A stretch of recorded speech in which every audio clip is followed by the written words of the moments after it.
welcome to another live. That seemed awfully like professional. Do you have that like on a teleprompter or something? No, I didn't. No, I just went with it. Uh, so it's been a couple weeks, It couple weeks, has. like times two, couple weeks, so 4 weeks. It has. It has. Because I believe you went somewhere. I did. I went on vacation. I went on vacation. So Which may, I don't know, because I haven't preempted this, but this may be contributing to this topic heading.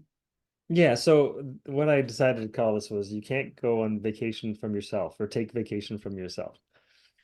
I don't know if that appears obvious for anybody else or not, but you can't get away from your inner being or whatever that's going inside of you. And I thought I was doing pretty good about escaping me for a while. You know, you're in a new environment, you're doing theme parks, you're whatever, lounging on the beach or whatever you're doing. But every now and then things will come up that remind you that you're still you and you still got stuff going on. Yeah, we can kind of get caught up in the idealism of I'm on holidays. I don't have to think about anything else. I'm not responsible for anything else. Nothing else matters. I'm just here in the moment. Have all that I call it idealism because it as much as we attempt that those things don't go away. Yeah, and I think you'll hear a lot of people say, I need to get away. I need to get away. Mm. And maybe yes, you need a break from your work or you need to reconsider how you're balancing your schedule or whatever so that you're actually taking care of yourself throughout the year as opposed to that one time that I get to get away, but you still can't get away from yourself. You still bring you with you. Yes, absolutely. I remember early on in my business journey, I would people would say to me, "Oh, when was the last holiday you took?" And I actually was quite proud to say that I didn't need a break from my life because my life was perfectly designed, and I had it all sorted, and we didn't need a holiday. Mm. Well, we did. I just was making, I had a bit of the rose-colored glasses on around um the idealistic version of the work from home and it's all crazy and so that's another like that was a little trap for me from almost the opposite side where I was like, I don't need a vacation, don't need the holiday. So then what happened is that when I would have a holiday, I would find the transition back into life really difficult. So that's another element of this Mm. because I would escape myself so much that then coming back in was hard or felt hard. It felt like I had to do, I mean, I get it. When we travel, like if we're flying somewhere, I do tend to like give myself a good 24 hours to just make sure if there's jet lag or there's something that I can, recover. But it would take like a week or two to kind of get back into the swing of things, um, which meant that I wasn't doing it particularly healthy. I wasn't making all the right choices because I'd parked things too much where I then had to kind of scramble to come back into alignment with it. Um, and I think we get caught up in all the excitement and forget that we've still got our worries or concerns that, like you said, are coming along with you. Yeah, and that came up. There's a, okay, if you've ever been to Disney, I have. there there can be sticker shock. I'm just throwing it out there. People might go, "Wow, that was expensive," or that like, "There's no way I'm paying $13 for a hot dog," or whatever, $15 for a drink. Like some stuff just doesn't make sense, and that's American. And then you got to do the conversion in your head, and you're like, "That's a $20 beer. That doesn't make any sense." Anyways, there was one particular instance that took place, and we had decided, oh, you know what, this day I think we should go to the space. We were right close to the space the NASA, what's it called? I Space like the Center space Center. station. Well, not space station, but space, whatever. What do It's they kind of call it? like a theme. It's NASA's theme park, sort of. As you do. Yeah. So we're like, yeah, we should go do that. Okay, that'd be great. And in my mind, for some reason, I'm thinking that can't be that expensive. It's NASA. It's not whatever Disney. And then Julie's go, oh, we should probably get some tickets online or some look at something before we leave or whatever, just to make sure that we can get in. And of course, I do the search, and yes, we should buy tickets, and maybe we should reserve them before we leave the house today. And then I saw the price. I'm like, we're probably going to be there for like 4 hours. It's going to be like $500 American for the six of The us to go or four whatever. or Well, six six, right? because now Yeah. there's my in-laws, and I'm like, my heart sunk. I was like, oh, Mm. like is that like we've already done 3 days at Disney and spent like on site at their hotel or whatever. Like that stuff is not cheap. It's So it was really just like another like wait. And then when I saw that, it like freaked me out. Um, but my in-laws were like, it's not a big deal. Let's go. And But yeah, interesting that you had a reaction though. what, but now I feel guilty that I like that this says like they're gonna pay for something else or whatever. Like, because I'm not in the place at the moment where when you see a $500 bill, you're like, oh, that's fine. Like that's okay. It's whatever. They are, or at least in their current circumstance, that it's okay, or they've decided that this is fine. They're giving a few gifts or whatever. I'm not quite there yet. So when I'm still seeing these things, it still brings me back into my reality. And then my reality then starts impacting Julie's reality. So I had reconciled with that, and I figured, okay, we'll figure out a nice way to thank them in the next couple of days or whatever. But then Julie's now thinking about the whole money thing. Like it like because I'm like, let's get one night out together where we just go and have dinner. And then she's like, yeah, but the money and the money. And I think I infected her. But really what I wanted to get across here is that even when you're away from where you typically are and the scenery is different and whatever, you still can't get away from your internal workings and how much they can run your life. Yeah, and I think that I mean this is the thing that we've kind of got to make clear what the intention is for the break, for the vacation, for the so so one of my things that was initiated in my brain when you sent this through is no, I'm not going to Disney World or doing any fancy stuff like that. That's not happening at the minute. But I have had a really big week. And within that week, I had a lot of transition. So I had all sorts of things in one day, and they're all different things. And so I deliberately inserted a 20-minute break. So I had a buffer between each. Mind you, there's some interesting consequences to that. The first thing is that I had to make sure that that intention, I did something that was completely removed from what I had been doing. So I'd been on a Zoom call, been part of putting some PR together for the convention that's coming up. Great. Happy to contribute, had a few little things to go and do. So I went and did that through email. And then I went and watched some silly reality TV show that just took me straight into all of those people's silly stories. And then 20 minutes later, my alarm goes off on my phone and back out to do something for a client, let's say. So I kind of had these like extreme breaks. I had to deliberately set them up so that my ability to kind of feel like I'd been somewhere else was really available to me.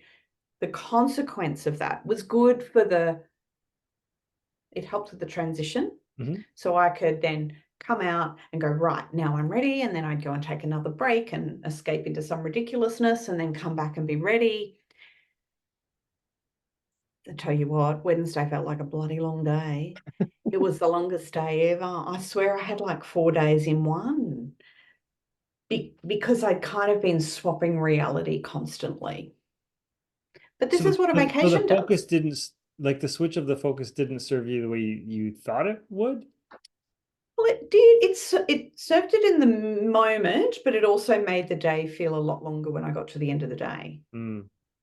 because I'd had all these other realities kind of added in. So instead of just having 8 different things to do that day, I ended up with 16 different things that I did that day,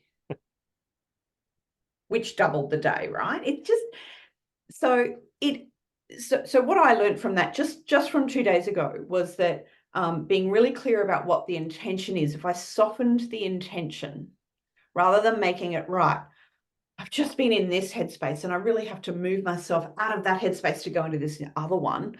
What I did yesterday was I just softened the intention to just go, so I didn't do a massive leap. I just did okay, I just need my brain to think about something else. Mm. And then the transition. So yesterday didn't feel as long because I hadn't done such a jump out of the reality. So I wasn't jumping back into reality constantly. And this is what you were saying about the vacation, right? It's like you go and the reality kind of catches up with you. You can't escape your reality. No, and I mean, I do have some decent coping mechanisms. So, like, I was able to bring myself back into my own version of alignment, but I needed to find my way through it. But I also find it interesting that, like, I'd be sitting in bed and I'd be reading or something, but I'm like, okay, I should be doing something. Oh, I should be doing something. No, I should not be doing anything. That was kind of the point of part of this vacation was to do less. But we packed so much into that first phase, and then when we actually had a break and an opportunities to sit down, and the kids insisted on staying with my in-laws, so that was great. So Julia and I actually got the hotel to ourselves for nice. about a week. Yeah, I know. So yeah, I know, really nice. So it was good to have that downtime, um, but it was almost weird that we had so much downtime. And this is when the reality is like, well, what you experienced was so far stretched out of your current reality, right? So what could you, if you got to redo that, if you play that out again, what would you change? I think I probably would have had to have maybe said I don't know, and maybe I would have had to look at the money thing before we left, just to kind of have uh, not set an expectation, but to understand what the reality was going to be, so that we're going to overpay for breakfast, we're going to overpay for this, and that's fine, and we'll deal with it. But if I, it's almost like if you know, then it takes away The shock value, yeah, like maybe? I know we're gonna spend this much money, give or take, on this vacation, and whatever it is fine. We'll make it better. We'll skimp on some things and spend on others or whatever. So like the dinner out for Julie and I, okay, we cut that out. So maybe that was enough of a slice that everything would have been okay. So just maybe pre-planning. Okay, we're gonna do one dinner. We're gonna do a breakfast. We're gonna do this. We're gonna do that, and that's what we're okay with, so that we had a clearer idea of what that would be Yeah, as so well. removing that shock value rather than having to have to confront it when it's like right in front of your face. Yeah, but sometimes maybe it's impossible to take away some of that shock value. Like you sit down and for a shitty little breakfast, you paid $60 American. It was just like for whatever for the four of us. I'm like, oh, that omelet was not worth $30 or whatever it was. Like it was not. I eat omelets Yeah, and every the day. thing It that was not always that. drives, so from an Australian's point of view, the thing that drives me nuts is that like then you got a tip on top of that. Yeah. Like we just don't have tipping here. So like what the price is the price, right? that you're paying for this so you can justify the little more expenses because there's service involved. But that then goes on top of it does my head in. I don't count the breakfast window where they hand you the omelet, the service, like that doesn't count to me. So anyways, yeah. Anyhow, Mm. I don't want Yes. to belabor that point. But yeah, yes. So maybe a little bit or maybe just building in a buffer, like just saying, I know it's going to be overpriced and that's fine, and we'll deal with it. But yeah. So I've got an interesting thing coming up in the next 2 weeks. I'm heading to Perth. Now, it's not a vacation, but it is a different location to where I would normally be. Hmm. So it's a vacation of sorts. It's definitely more work than play. I'll be incorporating some play in there, but I'm going for 6 days.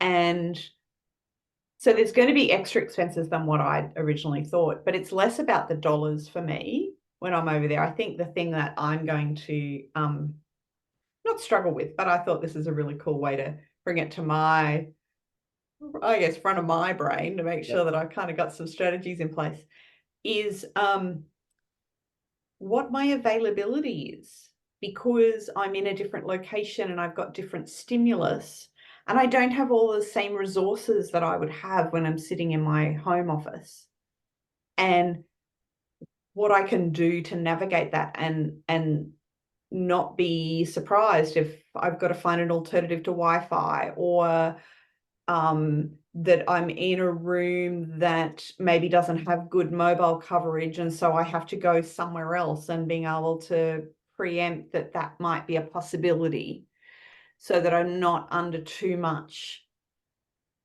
pressure. What do you mean by availability per se? Well, because it's a convention. So we're going over convention. I fly over on the Friday. Convention goes Friday night, Saturday, Sunday. Monday, there are some workshops which I'll probably go to. I may not, depending on whether I feel like it. But then I've got a full day of a strategy planning day that I'm doing with a group. And then I've got half a day. Within all of that, so that feels like it's a pretty big schedule, I will have clients that would maybe reach out, or I might have a call that I need to do with them, or something like that. And there's these extra, when I've removed myself to Perth, Hmm. I don't have the convenience of coming out to this room, for example, to take a client call. Somebody might message me and I'm sitting in a workshop, and I may have to, normally I can get back to them within 5 minutes because I've got my phone with me. But if I'm sitting in a workshop, I may have to wait half an hour. It's those sorts of availabilities. So The maybe availability looks different. it might be softening the expectation for them. Yes, and maybe the expectations I place on myself. Yeah, it's in there too. Just, I mean, knowing that you're not where you normally would be, and I'm assuming things are probably fine. However, do you need to be available for them during this window of time? Well, maybe not, but it's the bridge I built. I have set it up so that people know that they can contact me at any time, really. Kind of doesn't matter what it is I'm doing. I'll get back to them when I can, but I have set it up that it's okay. And so I like to be prepared. We've had this conversation many a time. I do like being prepared. Um, to make sure that I can be present for that conversation and I'm not just scanning it, I'm actually reading it, that I'm not like and the opposite thing works as well. If I get a message from a client and I'm sitting here having a conversation with someone, or I'm in it might even be a morning tea break, but I'm having a conversation with whoever was in the line to get the food, I don't want to be distracted and not be present with that conversation. Mhm. And so that availability kind of gets it has a different definition, I think. So what do you think you would like? How would you like to set that up then for you and your clients? Ah, well, I think I can only set it up for me. I don't think I can set it up for my clients, really. I'll leave them as they are. Um, what it is probably just resetting what the expectations are that I place on myself. So that I guess a really, really easy example might be where I would normally respond immediately. I could still respond immediately and say, I'll take a closer look at this for you in 3 hours and I'll get back to you then. So that I've still responded, but not put the pressure on. Oh, hang on, I have to rush off because I have to go back to my room because I've got some stuff I have to do, and not be like that, so that I can stay where I'm at and then deal with things later. Is it really any different than any other day at work? No, but it feels like it will be because it's a different environment, right? I'm just Because I'm that's taking a vacation from my I, normal I'm just workplace. I'm just getting you to say it out loud because regardless of the situation, whether you're at home or you're on the road, if somebody calls you in a panic or they need something or they want to book an appointment, you're going to look at your schedule and you're going to find the time that suits you where you can help them the best that you can. And then you Yes, would set that appointment. I would. Whatever And I would whatever do that the looks like. same. And I would do the same here. Absolutely. But But isn't it interesting that when you change location, feels like it's going to be different? yeah, you want it to be all you want it to be as the same as possible, but that's not realistic. Yeah. But Yeah. you'll still do the best you can with what's around you, and you'll probably do a bang up job if and when it needs to happen. Yes, probably. But I thought it was a very interesting. I was like, oh, I think this is just interesting to apply this topic to something like that because it's not considered a vacation. It's not a holiday really, but it's a holiday from my everyday life. It's funny because you're setting up your environment, and when I was on vacation, I tried to set up my environment the best I could to serve me when I knew it wasn't the most optimal situation. So knowing that my food situation was not going to be ideal, there's going to be a lot more Oh, eating out and fast food and stuff like that. What can we do to make that a little bit better?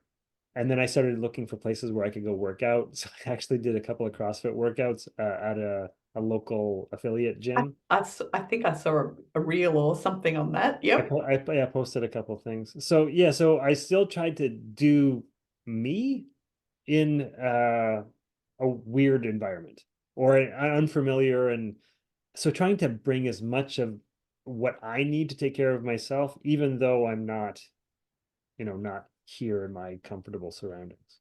And one of the things that occurred to me just this morning is that so I get up at about 5:45 every morning and go for a walk, and just to get that heart rate going, you know, a little bit in the morning. Above 60. Yeah. And it's like, oh, I got to pack those sand shoes because there is no reason why I can't get up in the morning and go for a 20-minute walk. Like that is not excluded. That is not off the table. Like that is a thing. Right. No one's going to care if I turn up to breakfast 20 minutes after everyone else does, and like everyone turns up at the same time anyway. It's like just sticking to some routine rather than me feeling like I have to miss out on my routine. Yeah. Yeah. Oh, so trying to bring some normalcy to your day to day, even when you're not in your day to day environment. Yes, So because I it's guess important, so I right? wrote this as a negative, sort of like you can't take vacation from yourself. And I'm like, yeah, I can't take vacation from myself. Like I need this stuff. I need to move my body. I need to eat food that's, decent for me and whatnot. So, yeah. Yeah, yeah. So I think it's more of a statement rather than a question, right? Because you can't. You have to take yourself with you. And so in my example, taking my work with me, that is going to happen. I just need to add in some flexibility and more to myself than anybody else. Um, and same with maybe what you did on when you got the money thing come up. If you brought the money idea with you of let's just be aware of the dollars that we're doing, then there would have been less of a shock and less of an issue. Mhm. Yeah, we've got to bring all of us with us when we go elsewhere, when we step out of our normal. It's still all of us. Yeah, you're We, you're you're still human, even if you're on vacation. which is why the gift that I added on to the post yesterday, I thought was quite amusing because he was obviously the guy was very frustrated trying to get the bag open. I mean, that's a thing. Such a global problem I don't know trying to what get you're a talking about. Sorry, bag what's this? open. That gif I added on where he was trying to open the Oh. plastic bag and he was frustrated. And it's like that level of frustration, no matter what amazing holiday you're on, if you've got that with you, you've got that with you. Yeah, cool. Good stuff. All right.